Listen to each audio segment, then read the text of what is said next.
여러분 이 시간에 우리 심령 하나님 말씀을 통하여 우리 심령에 새 은혜 임하기를 하나님의 이름으로 축복합니다. 우리나라 한 기업의 회장이요 죽기 전에 후계자 아들에게 경청이라는 글귀와 이 목계라는 나무로 만든 닭을 하나 주었답니다. 그러니까 경영자로 제일 중요한 것 경청하는 것이라, 남의 말을 잘 듣는 것 중요한 첫 번째 덕목이라 이야기합니다. 여러분 경청이라는 한자를 보시면요, 이 기울일 경자에 들을 청자, 그 귀 기울여 듣는 것을 얘기합니다.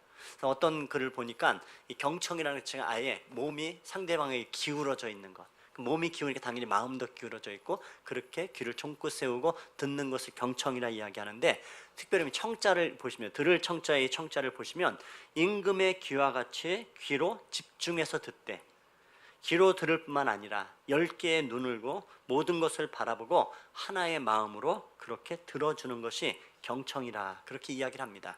이 경청을 잘한 사람 가운데서 이 남아공의 넬슨 만델라 대통령을 우리가 들 수가 있습니다. 이 자신도 이 인종차별 가운데서 정말 아주 불합리한 수십 년 동안의 감옥 생활을 하기도 했지만은 보복하지 아니하고 인종차별의 벽을 넘고 또 수많은 이해관계로 얽히고 설켜 있는 이 남아공의 사람들의 마음을 하나로 모으는데, 특별히 이 만델라 대통령이 잘한 것 중에 정말 경청을 잘하는 사람이었다고 얘기합니다. 그런 시기로 이렇게 얘기합니다. 나는 남아공의 리더로 이 땅을 건설적일 만큼 훌륭한 곳으로 만들기 위해 언제나 가장 기본적인 원칙을 지켜왔다. 나는 어떤 회의나 토론회 장에서 내 자신의 의견을 말하기 전에 참석한 사람들이 각자 무엇을 말하려 하는지 경청하기 위해 노력했다. 대화의 첫 규칙은 듣는 것이다. 말하고 있을 때는 아무것도 배울 수 없다. 많은 것을 배우기 위해서는 그저 상대방의 말을 경청하는 것뿐이다. 그런 과정에서 나는 많은 경우 내 자신의 의견이 단지 내가 경청했던 토론의 합일점을 대변하는 정도에 지나지 않았다는 것을 깨달았다라고 얘기합니다.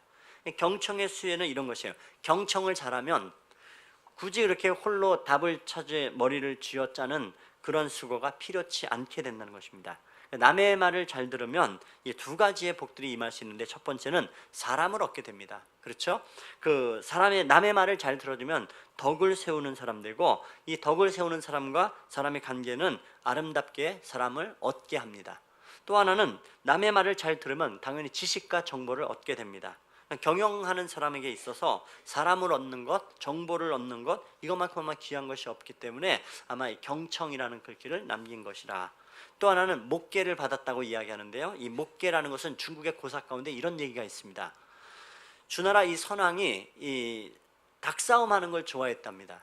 그래서 자기 닭이 이기기 위해서 그 당시에 닭을 제일 훈련을 잘 시켰던 이 기성자라는 사람에게 자신의 닭을 그렇게 맡겨서 그렇게 훈련을 시켜달라 부탁을 했습니다. 그러자 이 기성자는 왕의 닭을 맡아서 그렇게 열심히 훈련을 시켰는데요, 한 열흘쯤 지나고 나니까는 왕에게 기별이 왔습니다. 물었어요. 그래, 내 닭이 좀 어떻게 훈련이 좀 제대로 잘 되어가고 있는가? 근데 그가 답합니다. 마마, 아직은 안 됐습니다. 이 닭이 허장성세가 세기 때문에, 그러니까 허풍이 세기 때문에 아직은 멀었습니다. 이렇게 답을 했습니다. 또 열흘 있다 다시 물었더니 아직 멀었습니다. 상대방을 보면 싸우려고 달려들기 때문에 아직 이 닭은 멀었습니다 라고 얘기합니다. 또 열흘이 지나고 이제 한 달이 지났으니까 내 닭이 이제 좀 어떻게 되었는가 물었더니 여전히 얘기합니다. 아직도 멀었습니다. 닭이 눈에 살기가 있어서 더 좀 지나야 합니다 라고 얘기합니다. 그리고 한 열흘이 지나서 이제 좀 내 닭이 어떻게 되었는가라고 말했을 때 기성자가 하는 말이 바로 그 말이었습니다. 이제 훈련이 거의 끝났습니다. 이제 닭이 목계와 같이 되었습니다.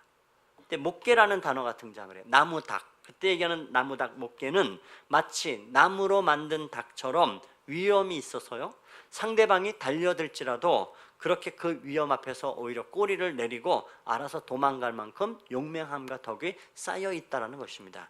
이것을 목계라 이야기합니다. 사람도 그렇죠. 사람이 말을 자주 하게 되면 이 가벼운 사람이 되기 쉽고 실없는 사람이 될 확률이 꽤 높습니다. 그런데 남의 말을 들어주는 사람은요, 덕이 쌓이는 사람이 됩니다. 그러니까 경청과 목계라는 것은 그런 면에서 같은 선상으로 이해할 수 있습니다. 남의 말을 잘 듣고 덕을 쌓으면 덕이 있는 사람에겐 시비를 거는 사람이 거의 없습니다. 그러니까 싸우지 않아도 이길 수 있는 사람, 바로 그것이 경청이고 목계입니다.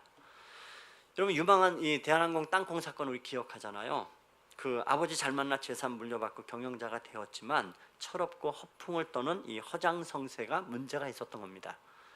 비행기가 자기 것이 아닌데 자기 마음대로 비행기를 돌려버리는 이 철없는 짓, 허풍을 떨다가 그런 아주 큰 망신을 당하게 됐는데요. 그러니까 이 경영에 있어의 기본인 경청과 목계와 같은 이런 것이 안 돼 있기 때문에 그런 일이 벌어집니다. 세계적으로 주목받는 여러 CEO들이 있는데 그 중에요, 그 이 매출이 50조에 이르는 이 네트워크 장비 업체인 시스코의 이 존 체인버스라는 회장이 있습니다. 그리고 또 한 사람은 스웨덴의 그 EF라는 이 언어 교육하는 회사의 세계적인 회사의 이 버틸 헐트라는 이 회장이 있는데, 이 두 사람이 사람들에게 주목을 받고 있는 공통점들은 단지 그냥 돈이 많아서가 아니었습니다. 이 두 사람의 공통점이 하는데 그러면 두 사람 다 난독증 환자입니다. 그러니까 글을 잘 읽지를 못하는 사람들이에요. 아무리 공부해도 글을 그렇게 빨리 읽어낼 능력이 없는 사람들입니다. 이 존 체인버스는 실제로 그렇게 난독증에 대한 얘기를 지금도 이야기하면 손바닥이 축축하게 젖을 정도로 긴장하는 사람, 그런 사람인데, 이 초등학교 때 선생님이 야 너는 불가능하다라고 그렇게 진단을 내린 사람입니다. 그랬더니 이 사람이 중고등학교도 졸업하고 대학도 졸업하고 소위하는 이 경영학 대학원 MBA를 마치는 세계적인 인재가 되었습니다.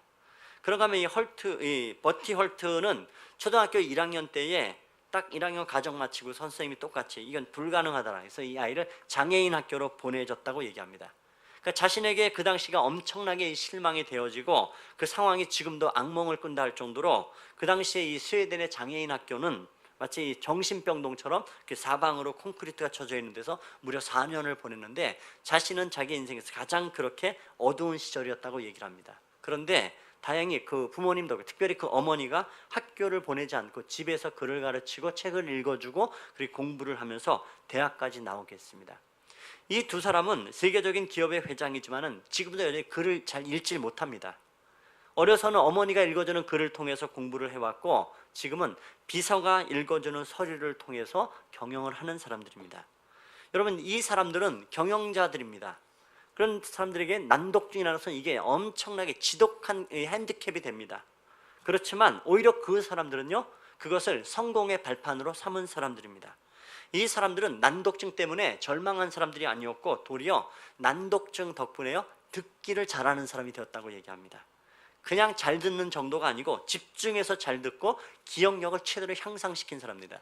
이 존 체인버스 같은 경우는 실제로도 사석에서 1년 전에 그 통계를 이야기했던 것을 듣고도 기억하면서 그것으로 정확하게 근거를 대고 얘기할 정도로 아주 기억력이 뛰어난 사람들인데, 이 사람들은 오히려 그 난독증을 자신들의 경청의 대가로 그렇게 만들고 그리고 세계적인 기업가로 세워진 사람들입니다.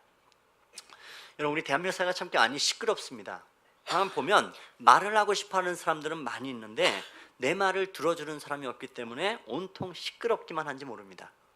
어떤 사건 하나가 터지면 그게 왜 터졌는가 생각하는 것보다는 그냥 언론이고 인터넷이 그냥 막 달려들어서 소위 얘기해서 융단폭격을 가해버립니다.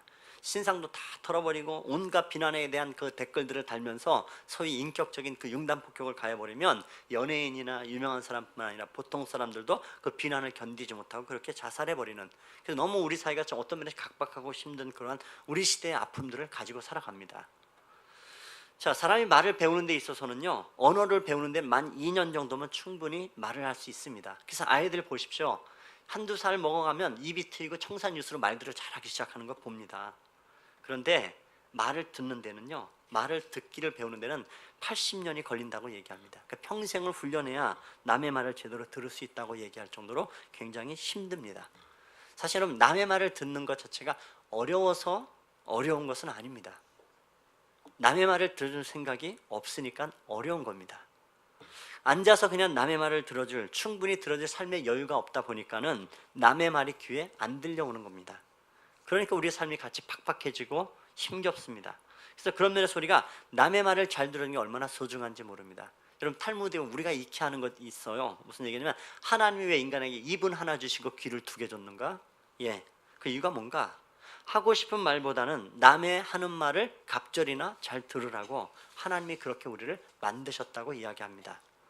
이렇게 여러분, 경청하는 거 굉장히 중요한데 사람의 말을 경청을 잘했던 이 모델을 우리는 예수님에게서 볼 수 있습니다. 여러분, 예수님은 무리들 가운데서 간절히 외치는 다윗의 자손이여 나를 불쌍히 여기소서 얘기했던 그 소경의 소리를 들으시고 그의 눈을 뜨게 하십니다. 사람들 때문에 예수님을 만나는 것이 어려워서 혼자 고독하게 나무 위로 올라가서 차마 그렇게 말 못하고 이 소위 가슴앓이 하는 이 삭개오의 마음의 소리를 듣고 그리고서 그를 구원하신 분이 우리 예수님이십니다. 여러분 성경 시편에 보시면은 하나님을 말씀하시면서 하나님은 우리의 작은 신음소리까지도 들으시고 응답하신다고 약속하십니다. 그와 같이 우리의 작은 신음하는 소리도 경청하시는 분이 나의 하나님이 되시고 우리의 주님이 되십니다. 근데 그 주님은 그렇게 참 잘 들으시는 경청의 주님이신데 그 주님이 오늘 우리에게 말씀하십니다. 9절 보시면요, 들을 귀 있는 자는 들을지어다 라고 말씀을 하고 있습니다. 오늘 여러분 우리가 그분의 말씀을 듣는 사람들이 되어야 되는데, 여러분 사실은 귀가 없는 사람은 없어요. 다 있죠. 문제는 어찌 보면 귀가 있어도요 듣지 않는 것이 문제입니다. 듣지 않는 것이 문제입니다. 오늘 말씀은 소위 여러분 우리가 잘 아는 씨 뿌리는 비유입니다. 여기서 이거는 씨라는 것은 뭡니까? 하나님의 말씀입니다. 여러분 하나님의 말씀을 보십시오. 하나님의 말씀은요 늘 문제가 없습니다. 늘 그 말씀은 살았고 운능력 있고 영과 혼과 관절과 골수를 찔러 쪼개고 우리의 마음의 생각까지도 다 뚫어보시는 하나님의 말씀은요 문제가 없습니다. 그런데 여러분 문제는 뭘까요? 두 가지 측면입니다. 그 말을 하는 사람과 말을 듣는 사람입니다. 말을 하는 사람에게 있어서 그래서 주님은 우리에게 뭐라고 권면하고 있냐면 하나님의 말씀을 하는 것 같이 하라고 얘기합니다. 말이 참 소중해요. 또 하나 우리가 그 말을 들어야 되는데 잘 들을 수 있어야 됩니다. 오늘 비유의 핵심은 특별히 무엇이냐면 잘 듣는 사람이 되라는 것이죠. 듣는 쪽에 지금 그 초점이 맞춰져 있는 것을 보게 됩니다. 사람의 말을 잘 듣는다. 사람의 말을 듣는다는 것은 무엇입니까? 언제 여러분 사람의 말이 들리던가요? 그 사람에 대한 관심이 있을 때, 그 사람에 대한 사랑이 있을 때입니다. 관심이 없고 사랑이 없으면 그 사람의 말이 들리지가 않습니다. 그래서 신학자인 폴 틸린이 이야기하기를 사랑의 첫 번째 의무는 경청하는 것이라 이야기합니다. 그러니까 사랑하는 것은요 그 사람의 말을 듣는 것입니다. 사랑하는 아내는 먼저 남편의 말을 들어야 됩니다. 바가지를 긁지 말고 사랑하면 먼저 남편의 말을 듣는 겁니다. 그리고선 바가지를 긁든지 말든지. 남편은요 아내의 말을 들어야 됩니다. 무시하지 않고 사랑하는 아내의 말을 들어야 돼요. 그것이 사랑입니다. 여러분 부모는 자녀를 정말 사랑한다면 잔소리하기 전에 아이들의 말을 먼저 듣는 귀가 있어야 됩니다. 그 아이들의 소리를 들어야 그 아이가 뭘 필요로 하는지 알 수도 있고 제대로 가르칠 수가 있습니다. 그러니까 듣지도 않고 야단을 치게 되니까 자꾸 우리 속에 벌어지는 삶의 모습들은요 아이와 부모의 사이가 점점 자꾸 멀어져 가는 겁니다. 그러니까 모든 관심은 사랑과 그 모든 관계라는 것은 사랑과 관심으로 듣지 않으면 아무 일도 일어나지 않아요. 그래서 듣는 것 자체가 정말로 사랑이라, 여러분 하나님 우리에게 들음의 축복 복을 주시는데 하나님을 정말 사랑한다면 그분의 말씀을 들을 수 있어야 되고 바로 그것이 하나님의 자녀이고 하나님을 사랑하는 사람입니다. 여러분 이 세계적인 경영학자였던 이 피터 드러거가 얘기하기를 의사소통에서 제일 중요한 것은 상대방이 말하지 않는 소리를 듣는 것이라 얘기합니다. 어렵죠. 이것을 심리학에서는 제3의 귀라 이야기를 해요. 제3의 귀라는 것이 뭔가 쉽게 말하면 상대방의 마음을 읽어주는 겁니다. 상대방의 마음을 읽어주지 못하면 겉에 있는 언어라는 것은 전부 다 의미 없고 그냥 겉핥기로 도나는 그런 것밖에 되지 않습니다. 그래서 이 협상 카리스마라는 책에 보게 되면 이 사람 한국 사람들이 협상에 참 약하다고 얘기하는데 상대방의 마음을 읽지 못하기 때문에 협상할 때마다 손해를 본다라고 이야기를 해요. 그러니까 말에는 항상 그 의미가 내포되어져 있는데 피터 드러거는 얘기하기를 말하지 않는 언어를 들을 수 있어야 된다고 우리에게 이야기를 합니다. 여러분, 근데 하나님이 우리에게요 귀를 주셨어요. 근데 세 가지 귀를 주셨습니다. 하나는 소리를 듣는 육체의 귀를, 육신의 귀를 주셨고요. 또 하나는 마음의 소리를 듣는 마음의 귀를 주셨고요. 특별히 사람에게는 하나님의 음성을 들을 수 있는 영적인 귀를 주셨어요. 하나님께서 이 세 가지 육신의 귀, 마음의 귀, 영적인 귀를 주신 이유는 뭡니까? 제일 중요한 이유는 뭐예요? 듣고 소통하라는 겁니다. 하나님과 소통하고 영혼과 소통하고 사람과 소통해야 된다. 여러분 소통하지 못하는 것을 불통이라 합니다. 불통하면 불행해지죠. 부부간에 이 소통이 되지 않으면 정말 불행하고 삶이 하기 힘들어집니다. 모든 인간관계에 소통이 되지 않으면 거기에는요 소통이 일어나지 않는 순간부터 다툼이 시작돼요. 나라와 나라 사이에 소통이 되지 않으면 뭐가 일어납니까? 전쟁이 일어나고 만다고요. 자, 하나님 우리에게 소통하라고 복된 길을 주셨어요. 여러분 그거 우리가 놓치지 않아야 되는데 이 소통의 가장 그 밑바탕에 있는 기초는 바로 무엇이냐면 사랑과 그 상대방에 대한 신뢰의 마음입니다. 그러니까 믿음이 있어야 돼요. 사랑과 믿음, 이 신뢰가 없으면 소통이 일어나지 않습니다. 그래서 예수님 말씀하시는 귀 있는 자는 들을지어다라고 이야기하는 그 말씀 속에서는 뭐예요? 듣고 반응하라는 겁니다. 말씀을 듣고 믿음으로 반응하거라. 거꾸로 뒤집으면 무슨 소리예요? 믿음으로 반응하지 않으면 그 말은 들은 사람이 아니다라는 겁니다. 믿음으로 듣고 순종하면 믿음으로 반응해서 순종할 때에 정말 그 사람이 귀 있는 자이고 들은 사람이라 그렇게 말씀을 하고 있습니다. 그럼 여러분 어떤 사람들이 듣지 못하는 사람들일까요? 오늘 성경은 몇 가지의 경우의 사람들을 얘기하는데 그 첫 번째는 무엇이냐면 3절과 4절 말씀인데 3절 4절 우리 같이 읽죠. 들으라 씨를 뿌리는 자가 뿌리러 나가서 뿌릴새 새들이 와서 먹버렸고 길가에 떨어진 길밭 같은 씨. 여기에 바로 문제는 이겁니다. 귀가 있어도요 듣지 못하는 겁니다. 똑같은 자리에서 말씀을 듣는데 아무 생각 없으면 소리가요 들리지 않아요. 설사 들렸다 할지라도 믿으려 작정하지 않으면요 그 사람 속에는 아무 변화도 일어나지 않습니다. 그냥 흘러가 버리고 말아요. 우의독경이라 그냥 듣고 그냥 끝나버리는 겁니다. 그 속에는 아무런 역사도 일어나지 않아요. 이것이 바로 그 길가의 밭과 같은 사람들의 특징입니다. 이런 경우들은 뭐에 해당하냐면 제가 종교교육을 전공했는데 저희가 비교 종교학을 배우게 됩니다. 그러면 불교에 대해서도 배우게 되고 모슬림이나 여러 종교에 대해서 배워요. 근데 여러분 제가 불교를 배웠다고 해서 승려가 되는 건 아니라고요. 목사가 됐죠. 자, 반대로 승려들 가운데 보시면 실제로 종교학을 연구하시는 분들 가운데 기독교를 연구해서 박사학위를 받은 분들이 있습니다. 그런데 그분들이 기독교를 연구하고 박사학위를 받는다 할지라도 우리는 그 사람을 하나님의 사람이라고 말하지 않습니다. 왜요? 믿음으로 반응한 사람이 아닙니다. 아무리 깊이 연구하고 박사학위를 갖고 박사 할아버지가 된다 할지라도 믿음으로 반응하지 않으면 그건 지식이 아닙니다. 들어도 소용없어요. 하나님의 자녀가 될 수 없는 겁니다. 여러분 정말 우리가 심각하고 진지하게 생각할 말씀은 무엇이냐면 이 말씀은 사람의 말이 아니고 하나님의 말씀이라고요. 하나님이 내 영혼 가운데 내 심령 가운데 말씀하고 있는 것, 일단 그 하나님의 말씀은요 신뢰하셔야 됩니다. 믿어야 해요. 그러면 이해가 됩니다. 근데 많은 사람들은 이야기해요. 이해가 안 돼서 못 믿겠다 이야기합니다. 물론 여러분 이것을 중간에 전달하는 이 설교자인 제게 문제가 있을 수 있어요. 그러니까 저는 최대한도로 하여간 여러분이 들을 수 있도록 열심히 준비하고 이해되도록 설명해야 되는 건 사실이에요. 그런데 그런 것들을 지나쳐서 이해가 안 돼서 못 믿는다고 얘기하는데 여러분 하나님 말씀은 사실은요 믿어야지 이해가 되는 겁니다. 왜요? 하나님 말씀은 살았고 역사하기 시작할 거라고요. 믿어야. 여러분 오늘 말씀을 보십시오. 씨앗이 땅은요 일단 씨가 떨어지면 땅은 어떻게 해요? 씨를 품어야 됩니다. 품어야지 싹이 돋아요. 품지 않으면 어떻게 됩니까? 새가 날아와서 먹어버린답니다. 여러분 새가 뭡니까? 사단이라. 우리 속에 떨어진 하나님의 말씀을 사단이 그냥 빼앗아 버리고 맙니다. 그래서 마치 아무 일도 일어나지 않는 것처럼 예배를 드려도 아무 일도 일어나지 않는 것, 그것이 바로 길가밭과 같은 사람의 마음이라 우리가 피해야 될 밭이에요. 또 두 번째 밭은 어떤 밭인가? 5절과 6절의 말씀 또 읽읍시다. 5절 6절입니다.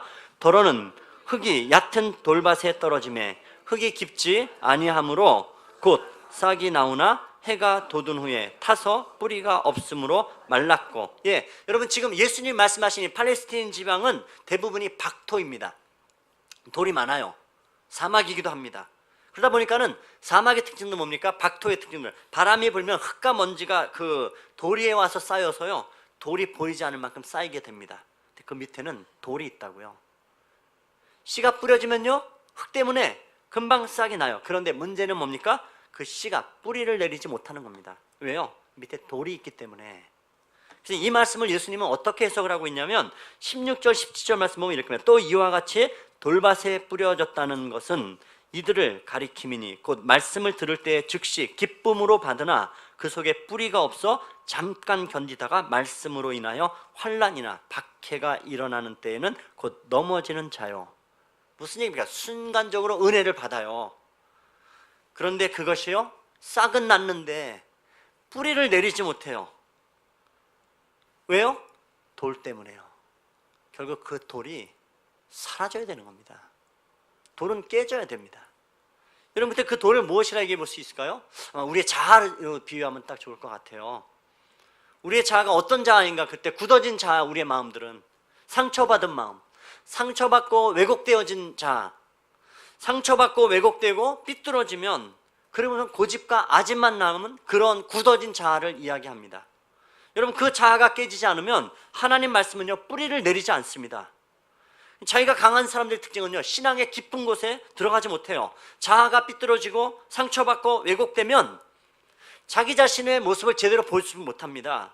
자기 자신을 분별하지 못해요. 여러분, 어떤 면에서 사람이라는 것은요, 그러니까 자칫 잘못하다가 여러분, 우리가 가면을 쓰고 살아가기 참 쉽습니다. 그렇죠? 장소를 따라 가면을 바꿔가며 살기 참 쉬워요. 혹시 여러분, 주일날 여러분의 교회 오시는 여러분의 얼굴과 월요일부터 직장에서 여러분의 얼굴과 가정에 돌아가서 여러분의 얼굴은 어떻습니까? 여러분, 정말 장소를 따라 가면을 쓰기 시작하면 이게 헷갈리기 시작해요. 가면의 모습이 난지 아니면 그 가면 속에 감춰진 내가 난지, 이게 헷갈려 하는 거라, 진정한 내가 누군지를 헷갈려 할 때에는 이게 많은 사람들은 어떻게 생각해요? 이중적인 삶을 살 수밖에 없죠. 정말 주의해야 돼요. 왜 그렇습니까? 자기를 몰라서 그렇습니다. 그 속에 상처받은 자아가 있어요. 굳어진 자아가 있어요. 딱딱하게 굳은 마음들이 있습니다. 여러분, 이것을 끄집어내지 않으면 하나님의 은혜 자리 가운데 나아갈 수가 없다고요. 여러분, 어떠십니까? 여러분, 어떤 밭이신가요? 은혜를 받으면 기뻐요. 말씀을 듣고 감동이 있으면 기쁨도 있고 끄덕이고 이대로 살아봐야지 하는 마음의 결심도 해요. 그런데 사람이 참 희한해요. 여러분, 자그만 일에 상처받아요. 작은 일에 상처, 말 한마디 툭 던지면 그게 상처받고, 그 인간 보기 싫어, 교회 가기 싫다고 얘기합니다. 혹시 여러분, 은혜 기껏 받아놓고 죄송한데 나가다가 혹시 제가 다른 분하고 악수하느라고 다른 분하고 눈 마주치지 못하면 목사가 나를 갖다 무시했다, 속으로. 그런 조그마한 마음들이 우리를 하여금요, 상처받게 하고 밀어내는 굳은 마음 갖게 돼요. 넉넉한 가지십시다. 서로를 향해 사람들 바라면 뭔가 이유 있겠지. 예, 목사님 뭐 사팔인가 보다, 그냥 그렇게 믿고 그냥 넘어가십시오. 눈이 안 맞춰서 그러나 보다. 지금 그런 여유들이 필요하단 말이에요, 우리 모두에게. 근데 자꾸 왜곡된 마음이요, 그러니까 우리 안에 조금 뭔가 이렇게 불편한 마음들이 자꾸 우리를 갖다가 굳은 마음으로 바꾸는, 이거는 여러분 하나님 말씀 받는데 불편하게 만들어버리고 맙니다. 또 그런가 하면 오늘 세 번째 말씀은요, 7절 보십시다. 7절 읽으시죠. 더러는 가시떨기에 떨어짐에 가시가 자라 기운을 막음으로 결실하지 못하였고. 여러분, 가시떨기, 사막 지역의 특징 가운데는 이 가시덤불들이 많아요. 씨가 떨어지면 열매만 맺으면 되는데 가시가 함께 자라나요? 그러니까 어떻게 해요? 자라가면서 가시 푹푹 찔리니까 열매가 그냥 썩어서 죽어버리고 맙니다. 열매를 맺으면 돼. 그거 가시라는 건 도대체 뭔가? 18절 19절 말씀 보시면 이렇게 같이 앞에 보시죠. 읽읍시다. 또 어떤 이는 가시떨기에 뿌려진 자니 이들은 말씀을 듣기는 하되 세상의 염려와 재물의 유혹과 기타 욕심이 들어와 말씀을 막아 결실하지 못하게 되는 자요. 예, 가시를 뭐라 있을 말씀에 염려라, 예, 재물의 유혹이라, 온갖 탐욕들이라. 바로 이것이 나로 하여금 하나님의 말씀을 갖다 받고 자라지 못하게 만듭니다. 여러분, 성경은 우리에게 분명히, 예수님 우리에게 말씀하시죠. 하나님과 재물을 동시에, 세상과 교회를 동시에 사랑할 수 없고 섬길 수가 없다. 이게 주님의 말씀입니다. 여러분, 두 다리가 가능한 사람은 이 양다리 걸치는 사람이라 이야기하죠. 이중적인 양다리 신앙생활하는 사람들이 있을 수 있습니다. 여러분, 근데 사랑이라는 것은요, 절대로 양다리가 안 됩니다. 왜 하나님께서 한 남자와 한 여자를 짝지어서 한 몸이 되고 가정을 이루라고 말씀하십니까? 사랑은요, 양다리가 없는 겁니다. 여러분, 아브라함 같은 믿음의 조상되는 이 아브라함도 사라와 같이 함께 살 때는 이상이 문제가 없었어요. 그런데 하갈이 딱 들어오는 순간부터 양다리가 되니까는 이게 양다리를 못 하잖아요. 그때부터 집안에 분란이 일어나고 머리를 싸매고 고심합니다. 언제까지 고심하던가요? 하갈이 집을 나갈 때까지. 여러분, 사람은 양다리가 안 되는 겁니다. 양다리가 되는 사람을 뭐라고 얘기합니까? 남봉꾼이라 이야기합니다. 바람쟁이라, 그렇게 바람쟁이라 얘기하죠. 여러분 사랑은요 양다리가 절대로 안 된다고요. 제가 그러지 않던가요? 사랑에 대한 고백은 명확합니다. 당신만을 사랑해. 이게 사랑에 대한 정확한 고백입니다. 그게 참 사랑이에요. 어떤 사람이 얘기합니다. 내가 다른 여자를 사랑하는데 내가 당신을 제일 많이 첫 번째로 사랑해. 다른 여자는 2번이야 2번. 그래? 야 당신이 나를 1번으로 그것도 제일 가장 많이 나를 사랑하는구나. 정말 고마워. 이런 여자 있습니까? 정신 나갔죠. 예, 그건 사랑이 아닙니다. 우리의 신앙도 마찬가지. 성경은 우리에게 얘기합니다. 하나님만 사랑하라고 얘기합니다. 하나님만 사랑하는 것이 참 사랑이지. 하나님 제가 다른 것도 사랑하는데요 나는 하나님을 제일 많이, 하나님 내게 1번입니다 1번. 다른 어떤 것도 하나님보다 앞서지 않고 내가 하나님 제일 사랑하니까 삐지지 마세요. 하나님이 야 고맙다 야 네가 그래도 나를 제일 많이 사랑하니까 고맙구나. 하나님 그러실까요? 아닙니다. 여러분 우리가 하나님을 사랑하면 세상을 미워합니다. 세상을 사랑하고 하나님을 사랑하는 것은 불가능합니다. 이것을 영적인 남봉꾼이라 이야기합니다. 가늠하는 영적인 가늠하는 사람이라 이야기를 합니다. 이런 사람은 열매를 맺을 수 없다고 이야기합니다. 그러면 여러분 우리가 어떻게 할 것인가? 오늘 여러분 8절 말씀 우리 같이 보십시다. 8절 우리 같이 읽겠습니다. 더러는 좋은 땅에 떨어짐에 30배나 60배나 100배가 되었느니라 하시고, 예, 좋은 땅은 뭡니까? 들을 기 있는 자는 들을지어다. 좋은 땅은 주신 대로 받는 겁니다. 믿음으로 반응하는 땅이 되는 겁니다. 좋은 땅은 생명이 있는 땅이고 때가 되면 열매 맺는 땅이라 말씀합니다. 무슨 말씀이든지 온전히 받는단 말이에요. 여러분 참 사람이 희한합니다. 자식들도 키우다 보면요 희한하게 두 놈을 불러다가 같이 동시에 야당치면요 한 놈은 고개를 떨고 회개하고 돌이켜요. 근데 한 놈은요 그 순간에 고개를 빳빳이 들고 삐져가지고선 집을 나갑니다. 똑같은 말을 했는데요 전혀 다른 반응이 일어나는 것을 보게 되죠. 여러분 똑같은 시간에 똑같은 하나님 말씀을 들었는데 어떤 사람은 은혜 받고 기뻐하며 나가는 사람이 있는가 하면 어떤 사람은 삐져서 시험 들고 그래 나가는 사람이 있어요. 그러면 희한한 밭이 될 수 있다고요. 여러분 희한하죠? 똑같은 물인데 그 물을 독사가 마시면 독을 품게 되고요 젖소가 마시면요 젖을 짜내기 시작합니다. 여러분 그런 면에서는 밭의 문제라 말씀하고 있는 겁니다. 그래서 그 말씀을 어떻게 받느냐? 예, 오늘 말씀은 그래서 우리에게 이야기합니다. 좋은 땅에 떨어지면 무성하게 결실한다고요. 좋은 땅이 되는 것 정말 필요합니다. 말씀을 받는 좋은 땅이 정말 되어야 됩니다. 여러분 우리가 당연히 좋은 땅 될 필요가 있어요. 그런데 여러분 조금 좀 관점을 달리해서 좀 진지하게 좀 보셔야 될 부분이 뭐냐 하면 오늘 말씀 가만히 보십시오.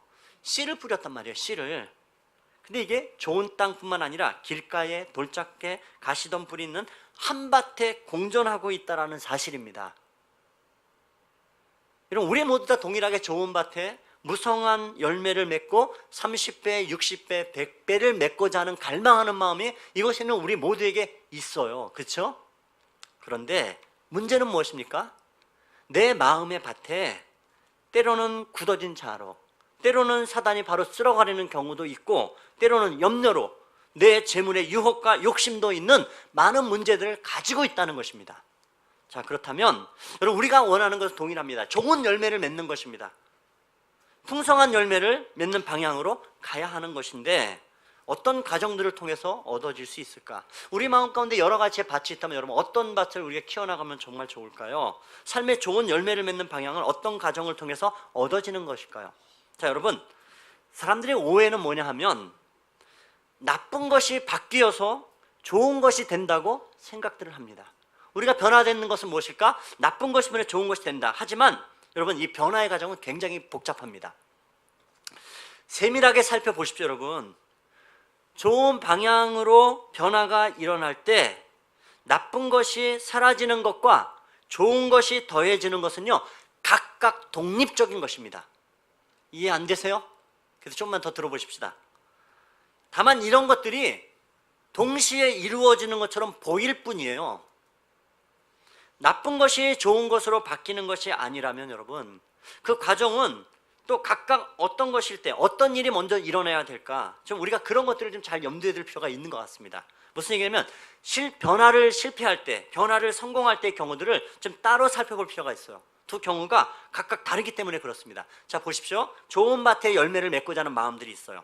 좋은 방향으로의 변화에 실패하는 경우들이 있습니다. 뭐냐 하면 먼저 자신의 마음에 들지 않는 나쁜 것을 없애려 합니다. 물론 여러분, 오늘 전제는 그 나쁜 밭에 있는 것들을 우리가 제거해야 되는 마음, 좋은 밭으로 가야 되는 마음들을 일단 가지셔야 돼요. 그런데 문제는 뭐냐면 동시에 우리가 일어나고 있는 것들에 대한 문제입니다. 근데 그럴 때 우리는 자꾸 뭐냐면 우리 안에서 인생에 이게 밭의 비유로 말, 우리 삶 가운데 나쁜 것들도 있고 좋은 것들도 있단 말이에요. 악한 것도 있고, 그죠? 우리 안에 그래요. 그런데 우리의 마음에 들지 않는 그 나쁜 것이 없애야 된다라고 생각을 합니다. 사실 어느 정도 능력이 있는 사람은 나쁜 것을 없애는 데 성공하지만 우리의 문제는 뭐예요? 그저 평범한 우리 모두에게 문제는, 우리의 보통 사람의 능력의 소유는 나쁜 짓을 청산하기가 쉽지 않다는 겁니다.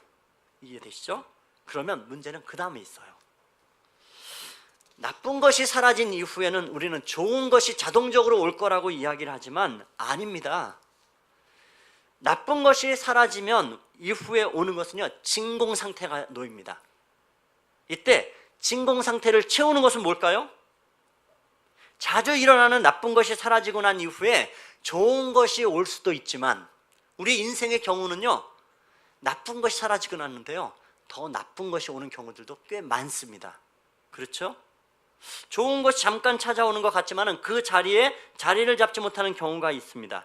만약에 좋은 것이 자리를 잡지 못하면 문제는 그 다음은요, 더 나쁜 것이 자리를 잡고 찾아옵니다. 더 나쁜 현실이 찾아와요. 그럴 때 우리는 어떻게 합니까? 지나간 과거를 그리워해요. 더 나쁜 게 찾아오면 이전에 나빴던 것을 그리워합니다. 그래서 우린 얘기해요. 구간이 명간이라. 그전 게 차라리 나은 거였는데. 뒤늦게 깨닫는 것은 그렇구나. 그동안 나쁜 것이 어떻게 보면 더 나쁜 것이 오는 것을 우리에게서 보호해주고 있었구나. 나쁜 것이 보호막이 사라지면 더 나쁜 것이 자리를 차지하기도 쉬운 것이 우리의 마음입니다. 쉽게 예를 들면 여러분, 부모가요, 아이들이 잘못된 행동을 하게 되면 부모가 아주 가혹하고 매섭게 야단을 쳐요. 뭐라고 야단합니까? 야, 너 행실 똑바로 안 해? 너 그거 안 고쳐? 너 이번에 그 행실 안 고쳐봐? 너 차라리 고치지 못하겠거든. 차라리 집을 나가. 이렇게 얘기하면 어떡합니까? 이 아이는 부모와의 관계는 더 악화되고요, 이 아이는 집을 나갈 가능성이 굉장히 높아집니다. 더 나빠지는 거예요. 나쁜 것이 더 나쁜 것으로 바뀔 확률들이 우리 인생 가운데 많이 있습니다. 자, 그런데 좋은 것으로의 방향으로 변화하는, 성공하는 경우들을 보십시오. 그때 여러분, 변화의 순서는 뭡니까? 제일 먼저 해야 될 것은 나쁜 것을 제거하는 것이 아닙니다. 좋은 것에 의해서 나쁜 것이 제거되어지는 것이 아니고요, 여러분, 그냥 무조건 좋은 것을 계속 공급하는 겁니다. 오늘 하나님 말씀에 좋은 말씀을 계속 그냥 내 마음속에 그냥 공급하는 거예요. 좋은 것으로. 왜 이게 중요하냐면, 좋은 방향으로 변화를 일으키려면 이미 놓여있는 나쁜 것에 대해서 여러분 크게 문제 삼지 말고 오히려 좋은 것들을 지속적으로 공급하는 것 가운데서 나쁜 것에 대한 비율을 줄여버리고 결국 사라지게 해야 됩니다. 여러분, 이런 변화의 신뢰들을 우리가 쉽게 볼 수 있는 건 뭐냐면, 여러분 새벽에 일어나 보셨나요? 새벽에 여러분 아침에 미명이 밝아올 때를 보십시오. 어둠을 쫓아내는 방법이 뭡니까? 어둠을 그냥 머리끄댕이 잡지 땡겨버리면 어둠이 사라져버립니까? 아니라고요. 그죠? 새벽은 어떻게? 어둠이 밝음으로 오는 그 새벽의 광경들을 가만히 살펴보십시오. 아침이 오기 위해서요, 먼저 어둠을 제거하지 않습니다. 어둠의 절대량은 그대로 존재되어져 있어요. 단지 어떻게 합니까? 빛이 지속적으로 공급되기 시작하는 겁니다. 그러면 빛이 지속적으로 공급되어지면, 거기에 어둠의 양과 비슷해지면 이 어스름한 그러한 중간 과정을 지나고 그 이후에는 빛이 더 강력하게 공급되어지면, 지금까지 유지해왔던 어둠의 양은 빛의 양 앞에서 압도되어지는 것입니다. 이것을 새벽이라 얘기합니다. 아침은 그렇게 밝아온단 말이에요. 여러분, 우리에게 있어서 어둠에서 밝음으로 가는 과정에 이 행동과 상황의 변화에도 그대로 적용될 수 있습니다. 여러분, 좋은 방향으로 이 성공적인 변화를 일으키는 사람의 특징들은요, 일단은 나쁜 것에 주목하지 않습니다. 나쁜 것을 뿌리 뽑으려 들다가는 여러분 거기에 말려들기 쉬워요. 오히려 여러분, 나쁜 것은 보십시오. 마치 어려서 생물에 배웠던 히드라 같아요. 히드라의 특징이 뭡니까? 하나를 잘라버리면 두 개가 나요. 두 개를 잘라버리면 네 개가 자랍니다. 나쁜 것에 주목하던 여러분, 거기에 우리의 관심과 우리의 시간들을 집중하실 필요가 없어요. 나쁜 것은 그냥 고사시켜 말라 죽게 만들어야 돼요. 관심과 거기에 시간을 두지 말고 좋은 방향에서 변화하는 사람들의 특징이 뭡니까? 좋은 것만을 지속적으로 공급하는 겁니다. 나쁜 것에 문제 삼기는 좋은 것 지속적으로 공급하면 좋은 것의 영향을 증대시켜 나간다고요. 변화를 일으키는 사람 보십시오. 그렇게 사람들의 잘못에 대해 성급하게 비난하지 않아요. 악행을 근절하는 사람 아닙니다. 잘못에 대해서 간과하는 능력을 기르기 시작해요. 다만 그 행동이 넘어서는 더 좋은 행동으로 자신 앞에 공급하고 주입하는 법을 배우는 겁니다. 여러분, 우리 인생에요, 때로는 가시밭길 같은, 길가밭 같은, 때로는 우리에게 그죠? 그런 나쁜 밭처럼 비춰지는 속에 거기에 집중하실 필요가 없이 어떻게 합니까? 좋은 밭은 좋은 말씀을 계속 공급받는 겁니다. 여러분, 하나님 말씀이 좋잖아요. 거기에 여러분의 집중시키시고 그 말씀 앞에 여러분의 심령들을 계속 여러분 공급하세요. 좋은 거 공급받는 사람은요, 좋은 것이 자라나면요, 나쁜 건 그냥 저절로 간단 말이에요. 여러분, 나쁜 것은 제거하려고 노력하실 필요가 있어요. 전제는 일단 지적해야 됩니다. 하지만 여러분, 좋은 것, 하나님의 말씀은 좋아요. 그럼 내가 좋은 밭 되는 거, 여러분, 나쁜 밭에 대해 여러분 근심하면서 우리의 열매, 우리가 관심 있는 열매에 관심 있는 것이지 썩고 뭐 이런 것들이 아니라고요. 그냥 잘하지 못하는 것이 아니고 오로지 관심 뭡니까? 열매 맺게 하는 거예요. 열매 맺이는 많이 뿌려 좋은 씨앗들이, 하나님의 좋은 것이 우리 안에 계속 공급되어지게 해야 돼요. 자, 그런 면에서 여러분 다시 한번 우리 8절 말씀 읽읍시다. 8절 우리 같이 읽죠. 더러는 좋은 땅에 떨어짐에 자라 무성하여 결실하여 30배, 60배, 100배가 되었느니라. 마음이 급해지니까 막. 예, 여러분 보십시오. 좋은 땅에 그냥 떨어지면 돼요. 좋은 씨앗들이요. 여러분, 하나님의 좋은 것들을 계속 공급하십시오. 은혜를 공급하고 나쁜 것들은 여러분 그냥 상중창고 보지 마시고요. 자꾸 은혜 보시고, 하나님이 이 말씀을 통해 뭐라 하실까? 내일 주신 말씀 또 이거 갖고 뭐라 하실까? 주의 좋은 말씀에 끊임없이 세우는 사람 되십시오. 그러면 열매를 맺는 사람 되는 겁니다. 여러분, 영국 템스 강가에 이 재판소가 있는데 거기에 포도나무가 하나 있어요. 굉장히 탐스럽고 맛도 좋고 그런 아주 좋은 포도나무. 식물학자들이 관심이 돼. 이런 좋은 포도나무의 종자를 좀 연구해서 이거 보급하고 싶어서 많은 시도를 해봤답니다. 근데 아무리 이 나무를 살펴봤는데 DNA가 뭐 연구가 특별한 것도 없고 뭐 다른 나무하고 별거 다른 게 없어요. 그런데 어떻게 이렇게 이 나무의, 이 포도의 열매는 이렇게 달고 맛있을까? 근데 그 나무, 포도나무의 특징은 딱 하나입니다. 템즈 강가에 연결되어 있는 뿌리가 내려져 있는 거예요. 매일 수분을 공급받고 좋은 영양분을 공급받는 겁니다. 여러분, 성경은 이걸 가리켜 복 있는 자를 뭐라고 합니까? 복 있는 사람은 여호와의 율법을 즐거워하고 그 하나님의 율법을 주야로 묵상하는 자라. 그런 인생은 때를 따라 시절을 따라 열매를 맺게 하는 하나님의 약속이 우리에게 있습니다. 여러분, 나쁜 땅에 관심 두지 말고 나쁜 상황들한테 관심 두기보다는 하나님의 좋은 것들을 계속 공급받으십시오. 좋은 은혜, 좋은 말씀, 그 말씀대로 살고자 하는 것들에 대해 여러분의 관심이 집중되어지면 하나님은 그것을 통해서 우리에게 열매 맺기는 은혜 주실 줄로 믿습니다. 나쁜 것은 여러분 관심 두지 마시고 차라리 좋은 것에 더 많이 갈급해하고 은혜를 사모하는 사람 되십시오. 거기서 열매를 맺을 겁니다. 반드시. 거기에 여러분 나쁜 것들은 저절로 떠나갈 줄로 믿습니다. 어둠들은 그렇게 떠나보내면 됩니다. 여러분, 오늘 말씀 가운데서 하나님의 주의 좋은 말씀으로 공급받되 이 시냇가에 심은 나무처럼 하나님 말씀으로 끊임없이 공급받는 사람 되시길 주님의 이름으로 축원합니다. 하나님의 영적으로 소통하며 말씀으로 공급받고 그 말씀에 순종하는 사람 되십시오. 그 순종 앞에 하나님은 역사하실 것입니다. 말씀을 통해서 약속대로 하나님은 약속한 대로 그렇게 우리에게 역사하실 줄 믿습니다. 믿음으로 반응하고 순종할 때 정말 들을 귀 있는 귀가 되고 그 듣는 말씀 앞에서 열매를 맺혀지는 복된 인생 우리 모두 되시기를 높으신 주님의 이름으로 축원합니다. 우리 함께 기도하겠습니다. 주님, 우리 향해 길이 있는 자는 들으라 말씀하십니다. 하나님, 우리에게 영혼의 길을, 우리에게 마음의 길을 주시고 하나님의 말씀 앞에 끊임없이 좋은 말씀들을 우리의 심령 가운데 참념하고 묵상하고 새기는 사람 되게 도와주십시오. 하나님, 우리 안에 정말 나쁜 밭과 같은 마음들 우리 속에 제거하기 원하되 하나님, 우리가 사실 그런 능력이 없는 걸 잘 압니다. 하나님, 바라기는 좋은 말씀 끊임없이 우리의 심령 가운데 공급하여 주십시오. 하나님의 좋은 은혜의 것들을 우리 안에 풍성하게 공급하여 주시고 그 은혜에 따라 열매 맺는 사람들 되어질 수 있도록 은혜 위에 은혜를 더하여 주십시오. 하나님의 좋은 것, 하나님의 은혜의 것을 우리가 묵상하고 그 속에 머물면서 악한 것, 어두움은 예수의 이름으로 떠나게 하여 주시고 풍성한 열매를 맺게 하시는 그 하나님을 찬송케 하여 주옵소서. 우리가 하나님 시냇가에 심은 나무와 같이 끊임없이 주님으로부터의 말씀의 은혜의 공급을 받고 좋은 영양분의 공급이 있고 그 속에서 우리의 심령이 자라가며 어두움들이 떠나가는 그런 열매 있는 복된 사람들 될 수 있도록 우리 모두를 붙잡아 주옵소서. 하나님 그 마음으로 우리의 심령이 정말로 하나님 귀한 열매로 우리의 가정 앞에 또 만나는 모든 영혼들 앞에 예수의 사람답게 그렇게 귀한 열매 맺는 우리의 모습들을 하나님 세상 앞에 증거하는 믿음의 사람들 될 수 있도록 우리 모두를 붙잡아 주옵소서. 감사를 드리옵고 예수님의 이름으로 기도드렸습니다. 아멘.